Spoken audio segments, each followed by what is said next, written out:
Joining me today again on 1045theteam.com as he did last week to break down Jeff Hoffman with the Dunedin Blue Jays is Dunedin Blue Jays broadcaster Marshall Kellner. Marshall, thanks for being with us again. Yeah, thanks a lot. Appreciate it. So last week we talked about Jeff Hoffman's debut. He looked good, 98 miles an hour, even more so than just the results, just the way he threw. Yesterday he gets his first loss, goes 4 1/3 innings, allows 10 hits, gives up 4 runs.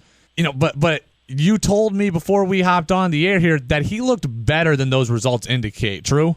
Oh, definitely true. I think it's funny, of the 10 hits he allowed, only maybe 3 or 4 at most were hit hard, and that's being kind. I think the 2 hardest hit balls against him actually were for outs in the second inning. It's a pretty big ballpark, and there were 2 pretty hard hit balls to straightaway center field in the second inning.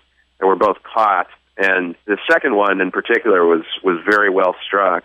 Other than that, I think he did a better job this time keeping the ball down in the zone.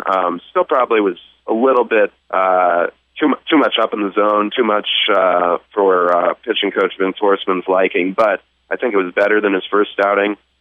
He, in the third inning, so it's funny that the big inning has been what's hurt him so far. In the third inning, he started the inning by striking out the first 2 batters of the inning, and it was his second and third strikeouts in a row on just nasty backdoor curveballs to left-handed batters, both looking. And that's when I even said on the air it looked like he was starting to get into a little bit of a groove. And funny, right after that, he gives up 5 straight singles and 3 runs. Of those 5 straight singles, 1 was hit hard. But balls were finding holes, and he just couldn't find a way to get out of the inning. And then the last batter he faced went to a 1-2 count and really battled him. It was probably about a 10-pitch at bat, and finally singled into left center field in the 5th inning. So it was pulled with 1 out in the 5th. But overall, I think there's some things to take out of that outing, good and bad, for him, and just to move forward into his next performance. So last week he's undone by a big long ball, a mistake pitch. He left a change up in the zone. Yesterday, more of just a little bit of bad luck, right? Yeah, I think so. And that's going to happen from time to time. But he will learn how to close out an inning and get that final out, because right when he was starting to look dominant is kind of when things unraveled in that inning. But he did manage to strike out the final batter of the inning, strand a couple of base runners, and keep his team in the game. They were still right in the game at that point, trailing 3-1 after that inning, and down 4-1 after he left, ended up losing 4-3.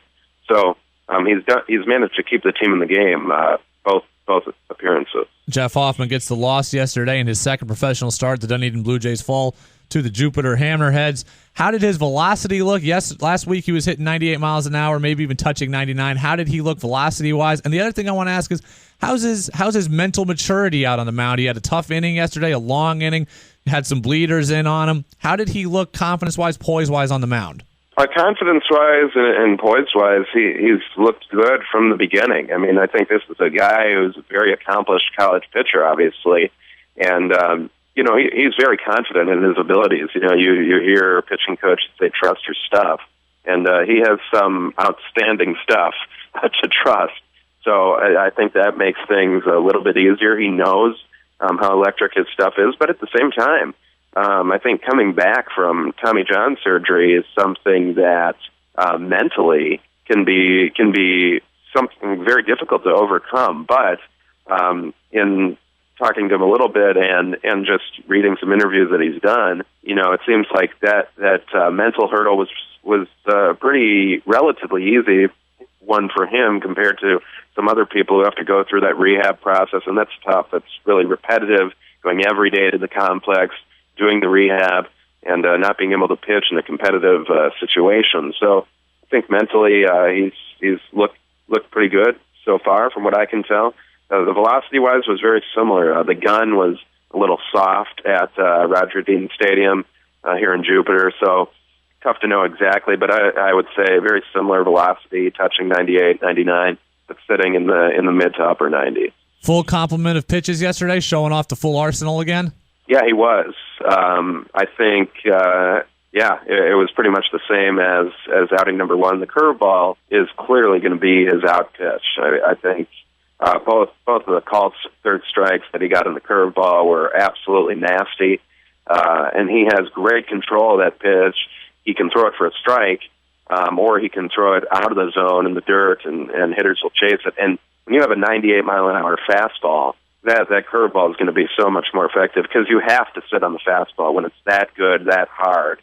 You have to almost cheat a little bit on the fastball. And we saw a couple change-ups at 90 miles an hour that hitters were well out in front of because they were trying to cheat on the fastball. So, 90 might seem like a hard change-up, but when you're throwing 98, 99, and then you come back with that 90, you're going to keep hitters off balance, and then you have the curveball to go along with it.